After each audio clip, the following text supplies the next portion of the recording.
بیان کیا جاتا ہے کہ بنی اسرائیل میں ایک انتہائی نیک شخص رہا کرتا تھا جسے اللہ تعالیٰ نے ظاہری حسن و جمال بھی بہت دے رکھا تھا۔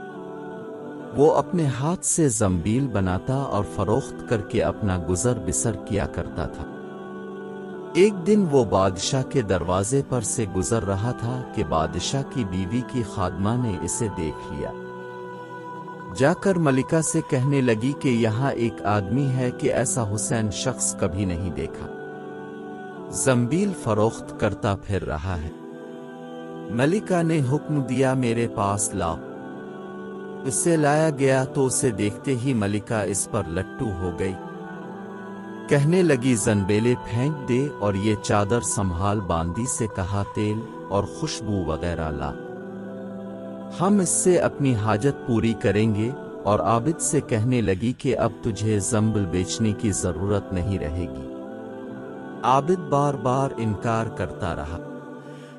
کہنے لگی کہ اگر تو یہ کام نہیں کرنا چاہتا تو اس کے بغیر یہاں سے باہر بھی نہیں جا سکتا، اور دروازے بند کرنے کا حکم دے دیا۔ عابد نے یہ حال دیکھا تو کہنے لگا کیا تمہارے محل کے اوپر کوئی ضرورت کی جگہ ہے؟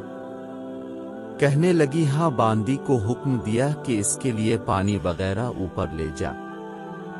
یہ عابد شخص اوپر چھت کے ایک کونے کی طرف گیا، دیکھا کہ محل بہت اونچا ہے، کوئی ایسی چیز نہیں جس کے ساتھ لٹک کر نیچے اتر جائے، اور آخر اپنے نفس سے باتیں کرنا شروع کر دی کہ تو 70 برس سے اپنے رب کریم کی رضا کی طلب میں لگا رہا، رات دن اسی کی عبادت میں گزرتے تھے، تجھ پر آج ایک شام ایسی آئی ہے جو تیری اس تمام محنت کو ضائع کر دے گی، واللہ تجھ سے بڑھ کر کوئی خائن نہ ہوگا۔ اگر یہ شام تیرے اعمال کو فاسد کر دے گی، آخر اللہ کو کیا منہ دکھائے گا؟ غرض اسی طرح سے وہ اپنے آپ کو خطاب کرتا رہا اور آپس میں باتیں کرتا رہا۔ حضور صلی اللہ علیہ وآلہ وسلم فرماتے ہیں کہ اس کے جب اس نے بلندی سے کود جانے کا تہیہ کر لیا تو اللہ تعالیٰ نے جبرائیل علیہ السلام کو ندا دی، انہوں نے لبیک کہہ کر جواب دیا۔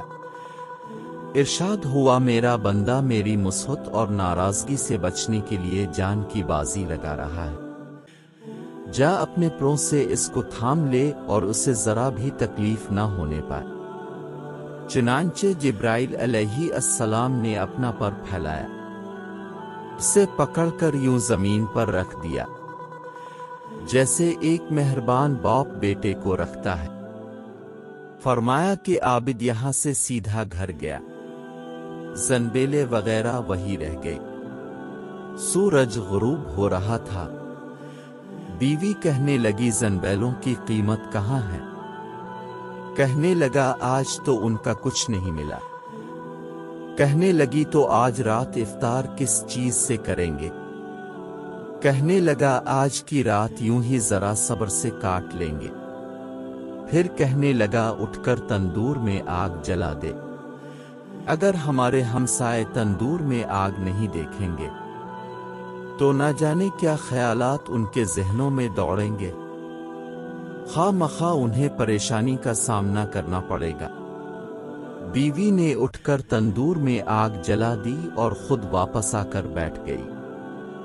ایک پڑوسن آگ لینے کو آئی، پوچھا آگ ہے؟ جواب ملا آگے بڑھ کر تندور سے لے لو۔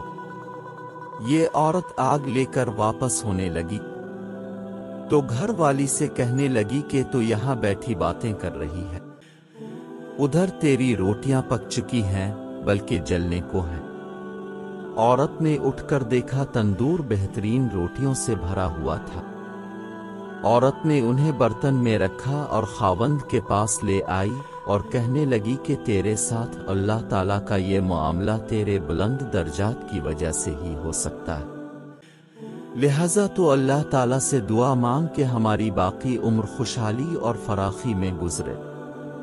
عابد کہنے لگا اسی حال پر صبر اچھا ہے، مگر عورت کا اصرار بڑھتا گیا، حتیٰ کہ عابد نے دعا کرنے کا وعدہ کر لیا۔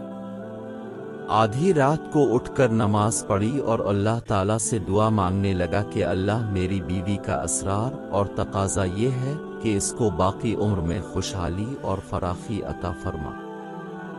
اتنے میں چھت پھٹ گئی، یاقوت اور موتیوں سے بھری ہوئی ایک تشتری نیچے آئی، جس سے تمام گھر جگمگا اٹھا۔ عابد نے بیوی کا پاؤں دبایا جو قریب ہی میں سوئی ہوئی تھی اور کہا کہ اٹھ کر بیٹھ، جو کچھ مانگتی تھی وہ سنبھال لے۔ عورت بیدار ہو کر کہنے لگی جلدی نہ کرو، اس مقصد کے لیے تو نے مجھے نہ ہی جگایا ہوتا، میں تو خواب دیکھ رہی تھی کہ سونے کی بہت سی کرسیاں بچھی ہوئی ہیں جو بہت سے ہیرے جواہرات سے لدھی ہوئی ہیں، مگر ان میں سوراخ ہے۔ میں نے پوچھا یہ کرسیاں کس کی ہیں؟ جواب ملا یہ تیرے خاوند کے بیٹھنے کے لیے ہے۔ میں نے پوچھا یہ سوراخ کیا ہے؟ جواب ملا یہ وہی نقص اور کمی ہے جو دنیا کی جلد بازی کی وجہ سے واقع ہوئی ہے۔